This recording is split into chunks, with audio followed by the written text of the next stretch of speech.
नमस्कार, मैं विनोद महिला गोलवाला, आचार्य हिंदी साहित्य, आपके सामने लेकर आ रहा हूँ हिंदी साहित्य बीए प्रथम वर्ष के प्रथम सेमेस्टर के प्रथम भाग व द्वितीय भाग के नोट्स। आज हम बात करने जा रहे हैं हिंदी साहित्य के प्रथम सेमेस्टर के अंदर जो आपकी यूनिट लगी है उस यूनिट के हिसाब से वन लाइनर प्रश्न मैं लेकर आया हूँ।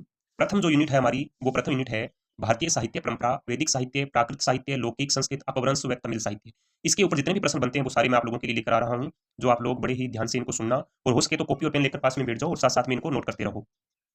और उम्मीद रहेगी आप लोगों के लिए नोट्स बड़े ही कारगर साबित होंगे। तो पहले शुरुआत करते हैं अपने पहली इकाई के अंदर। पहला प्रश्न है आप लोगों के सामने, भारतीय साहित्यिक परंपरा की शुरुआत किस भाषा से होती है? तो उत्तर रहेगा हमारा संस्कृत भाषा से। दूसरा प्रश्न, सभी भारतीय भाषाओं की जननी भाषा कौन सी है? संस्कृत।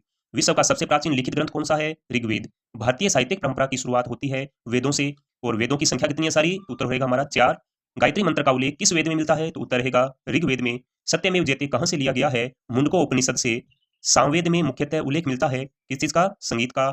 भारतीय संगीत का जनक कौन सा वेद कहलाता है? तो उत्तर रहेगा हमारा सामवेद। कर्मकांड का उल्लेख सबसे पहले किस वेद में मिलता है? तो उत्तर है यजुर्वेद में। रोग निवारण व जादू टोने का उल्लेख किसमें मिलता है? अथर्ववेद में। भारतीय साहित्य परंपरा में उपनिषद है, कितने उपनिषद है भारतीय साहित्य परंपरा में? तो उत्तर रहेगा 108 उपनिषद है। उपनिषदों की अन्य नाम की है क्या है? तो वेदांत, यानी कि वेदों का अंत। वेदांत कितने हैं? वेदांत कितने हैं ध्यान रखना, वेदांत अलग है, वेदांग अलग है। तो वेदांत कितने हैं? तो 6। कौन कौन से? शिक्षा, कल्प, व्याकरण, ज्योतिष, छंद और निरूपण। उपनिषद क्या है? तो हिंदू दर्शन शास्त्र का स्रोत है। वेदों पर लिखी टीका क्या कहलाती है? तो ब्राह्मण ग्रंथ है, वो वेदों पर लिखी हुई टीकाएं कहलाती है। मनुस्मृति के रचयिता कौन है? तो आचार्य मनु है। विश्व का सबसे प्राचीन महाकाव्य कौन सा है? रामायण। और रामायण में कुल कितने श्लोक हैं? तो 24,000 श्लोक हैं। रामायण को संस्कृत साहित्य में माना जाता है, क्या माना जाता है? आदि काव्य माना जाता है। आगे इसी कड़ी के अंदर रामायण के रचयिता कौन है? महर्षि वाल्मीकि है। रामायण की रचना किस भाषा में हुई? तो संस्कृत के अंदर। रामायण के कितने अध्याय हैं? तो रामायण में कुल 7 अध्याय हैं। रामायण किस युग की कहानी है? तो त्रेता युग की। महाभारत के रचयिता कवि कौन है? महर्षि वेदव्यास। महाभारत का मूल नाम जय संहिता। महाभारत युद्ध कहां व कितने दिन चला? कुरुक्षेत्र में 18 दिन। भगवत गीता किस ग्रंथ का एक भाग है? तो महाभारत का। भगवत गीता में कुल अध्याय कितने हैं? तो 18। वैदिक संस्कृति काल माना जाता है 2000 ईस्वी पूर्व से 800 ईस्वी पूर्व तक। लौकिक संस्कृत का काल माना जाता है 800 ईस्वी पूर्व से 500 ईस्वी पूर्व तक। पाली भाषा का समय काल माना जाता है 500 ईसा पूर्व से 1 ईस्वी तक। प्राकृत भाषा का समय क्या माना जाता है? 1 ईस्वी से 500 ईस्वी तक। प्राचीन भारतीय आर्य भाषा का प्राचीनतम ग्रंथ का भाग कौन सा है? तो वैदिक साहित्य है। वैदिक साहित्य का सृजन हुआ वैदिक संस्कृत में। वैदिक साहित्य को कितने भागों में बांट सकते हैं? तो वैदिक साहित्य को 3 भाग में बांट सकते हैं। कौन कौन से 3 भाग हैं? एक तो है संहिता, दूसरा है ब्राह्मण साहित्य, तीसरा है उपनिषद। ऋग्वेद में है 10 मंडल है और 1028 सूक्त हैं, 10,500 से ऋचाएं हैं। ब्राह्मण ग्रंथों में व्याख्या किसकी मिलती है? कर्मकांडों की व्याख्या मिलती है। वैदिक संस्कृत भाषा है। वैदिक जो संस्कृत भाषा कौन सी है? संश्लिष्ट है और योगात्मक भाषा है। ध्यान रखना, ये योगात्मक है, हिंदी आए तो योगात्मक भाषा होगी। वैदिक संस्कृत में है 3 लिंग है और 3 ही वचन है, जबकि हिंदी में क्या होते हैं? 2 लिंग और 2 ही वचन होते हैं। महर्षि पाणिनि के ग्रंथ अष्टाध्यायी की रचना किसमें हुई है? तो लौकिक संस्कृत में हुई है। भरत मुनि के ग्रंथ का नाम क्या है? तो भरत मुनि ग्रंथ का नाम है नाट्यशास्त्र। पंचम वेद की संज्ञा नाट्यशास्त्र को किसने दी है? तो आचार्य भरत मुनि ने दी है। आनंदवर्धन के ग्रंथ का नाम क्या है? ध्वन्यालोक है। भारतीय सभ्यता, संस्कृति, राजनीति, भूगोल का विश्वकोश क्या कहलाता है? तो पुराणों में वर्णित है, ये पुराण कहलाते हैं। पुराणों की कुल संख्या कितनी मानी जाती है? तो 18। महाभारत में कुल कितने श्लोक हैं? तो 1 लाख। ध्यान रखना, रामायण में कितने श्लोक है? 24,000 और महाभारत में 1 लाख। पुराणों के रचयिता माने जाते हैं महर्षि व्यास। मनुस्मृति का समय काल क्या है? 200 ईसा पूर्व से लेकर 200 ईस्वी तक। आध्यात्मिक, दार्शनिक, पारलौकिक चिंतन मिलता है किसमें? आरण्य साहित्य में। आरण्य ग्रंथ संबंधित है भाई वानप्रस्थियों से। आरण्य मूलतः किन के भाग हैं? तो आरण्य मूलतः ब्राह्मण ग्रंथों के भाग हैं। इसी प्रकार आगे है हमारे पास में जैन साहित्य किस भाषा में लिखा है? तो जैन साहित्य प्राकृत भाषा में लिखा हुआ है। तो बौद्ध साहित्य का संबंध किस भाषा से है? तो पाली भाषा से है। महात्मा बुद्ध ने अपने उपदेश किस भाषा में दिए? तो पाली भाषा में दिए। बौद्ध साहित्य की प्रमुख रचना है त्रिपिटक। त्रिपिटकों के नाम बताना, विनय पिटक है, सुत्त पिटक है और अभिधम पिटक है। वे नियम कानून जिनका पालन बौद्ध भिक्षु करते थे वो विनय पिटक के अंदर मिलेंगे हमें। और महात्मा बुद्ध द्वारा दिए गए नैतिक जो नियम थे या संवाद थे या भाषण थे वो किसमें मिलेंगे? सुत्त पिटक में। दर्शन तत्वमीमांसा पर केंद्रित रचना है अभिधम पिटक में। महात्मा बुद्ध के पिछले अवतारों की कहानियां किसमें मिलती है? तो वो कहानियां कहलाती है जातक कथाएं। संस्कृत भाषा में अश्वमेघ द्वारा लिखित महाकाव्य है तो बुद्ध चरित्र। श्रीलंका में लिखा गया महत्वपूर्ण बौद्ध ग्रंथ कौन सा है? दीपवंश। जैन आचार्य हेमचंद्र की रचना का नाम क्या है? तो जैन आचार्य हेमचंद्र की रचना का नाम है प्राकृतक पेंगलम। इसी प्रकार हमारे पास में आ गया पुनः ये प्राकृत पेंगलम वाला आपने कर लिया। इसके बाद लौकिक संस्कृत साहित्य का प्रथम ग्रंथ है रामायण। आदि काव्य व आदि कवि माने जाते हैं। आदि काव्य है रामायण है, आदि कवि महर्षि वाल्मीकि माने जाते हैं। इस वेद के आरण्यकों, सूक्तों, स्तुति मंत्रों से महाकाव्य का उद्गम हुआ था तो ऋग्वेद से।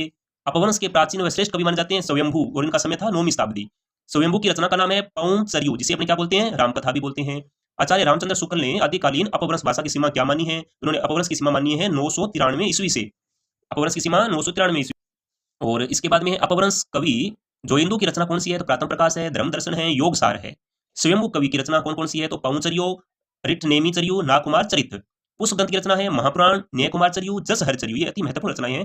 राम सिंह की रचना है पाहुड़ा दोहा छंद शास्त्र। कुशल लाभ की रचना है ढोला मारूरा दूहा, ये आपके पहला लेसन भी है हिंदी साहित्य में। जिनदत्त सूरी की रचना कौन सी है? उपदेश रसायन रास। अब्दुल रहमान की रचना का नाम है संदेश रासक। रामचंद्र शुक्ल के अनुसार आदिकाल की रचनाएं कौन सी है? विजयपाल रासो, हमीर रासो, कीर्तिलता, कीर्ति पताका। शुक्ल के अनुसार ये 4 रचनाएं आदिकालीन रचनाएं कहलाती है। चंद्रधर शर्मा गुलेरी अपभ्रंश को क्या कहते हैं? पुरानी हिंदी कहते हैं। हजारी प्रसाद द्विवेदी के अनुसार आदिकाल अत्यधिक विरोधी व व्ययगाथाओं का युग रहा। बौद्धों द्वारा रचित अपभ्रंश साहित्य क्या कहलाता है? सिद्ध साहित्य कहलाता है। स्वयंभू को कहा जाता है अपभ्रंश का वाल्मीकि। पुष्पदंत को कहा जाता है अपभ्रंश का भवभूति। पुष्पदंत ने अपने आप को क्या कहा? ये समय को कहा, क्या कहा? अभिमान मेरु कहा।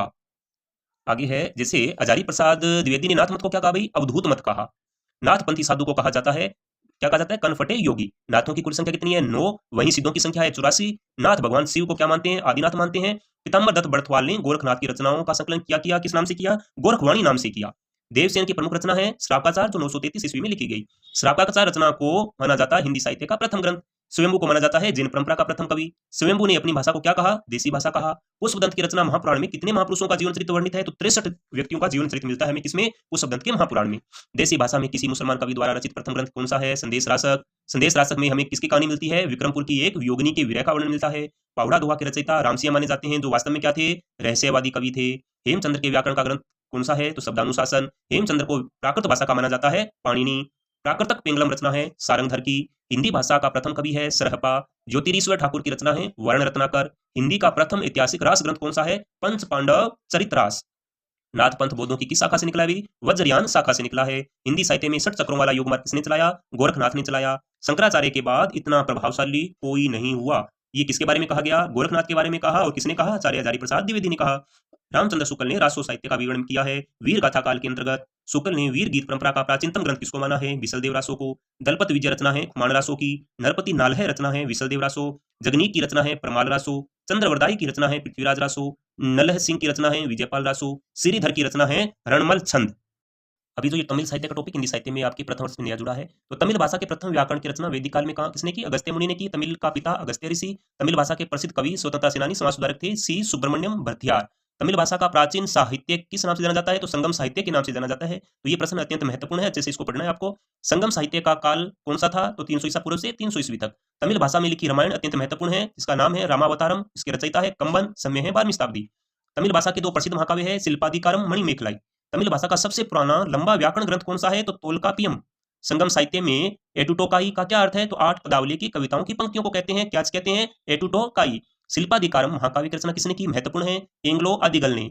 मणिमेखलाई महाकाव्य की रचना सितलाई सतनार ने। संगम युग के समय दक्षिण भारत पर कितने राजवंशों का शासन था? तो 3। कौन कौन से? चेर, चोल, पांड्य। वैदिक संस्कृत की भाषा कौन सी थी? तो योगात्मक भाषा थी इनकी, जबकि वर्तमान हिंदी क्या है? योगात्मक भाषा है। आधुनिक भारतीय आर्य भाषाओं का विकास हुआ किससे? अपभ्रंश भाषा से लगभग 1000 ईस्वी के आसपास। वैदिक साहित्य में ऋक का क्या अर्थ है? तो स्तुति करना। वैदिक संस्कृत में किस प्रकार के स्वराघात मौजूद थे? तो 2। कौन कौन से? संगीतात्मक और बलात्मक। वैदिक संस्कृत में कितनी विभक्तियां हैं? तो 8। डॉक्टर भोलानाथ तिवारी के अनुसार वैदिक संस्कृत में कितने समास थे? तो 4 थे। कौन कौन से? तत्पुरुष, कर्मधारय, बहुव्रीहि, द्वंद्व। तो भोलानाथ तिवारी के अनुसार वैदिक संस्कृत में 4 समास थे। तो अब आप लोगों को यह बताना है कि वर्तमान में हिंदी के अंदर कितने समासों का प्रयोग होता है। ये आप इस कमेंट के अंदर जरूर लिखना कि कितने समासों का प्रयोग वर्तमान में हिंदी साहित्य के अंदर किया जाता है। तो ये था आपका हिंदी साहित्य बीए प्रथम वर्ष की प्रथम इकाई, जिसके अंदर भारतीय साहित्य परंपरा पढ़ी हमने, वैदिक साहित्य पढ़ा हमने, प्राकृत भाषा के महत्वपूर्ण प्रश्न पढ़े, पाली के भी पढ़े, लौकिक संस्कृत के भी पढ़े, अपभ्रंश को भी पढ़ा हमने और तमिल भाषा को भी पढ़ा। ये सभी के लिए महत्वपूर्ण टॉपिक है, अलग से नया जुड़ा हुआ है, इसके प्रश्न भी आएंगे। तो आप लोगों को टॉपिक वाइज एक श्रृंखला मैंने शुरू की है, जो प्रत्येक टॉपिक आपको इकाई वाइज मिलने वाला है। तो आज लगभग हमने 130-40 प्रश्न पढ़े हैं प्रथम इकाई के। आप लोग इस इकाई के प्रश्नों को पढ़ना अच्छे से और बताना भी ये प्रश्न आपको कैसे लगे। और अपने दूसरी इकाई यानी कि दूसरी इकाई इसके तुरंत बाद अपने को आपके सामने मैं प्रस्तुत करूंगा। ठीक है, तो इन सबको आप अच्छे से पढ़ना और इनके नोट्स तैयार करना।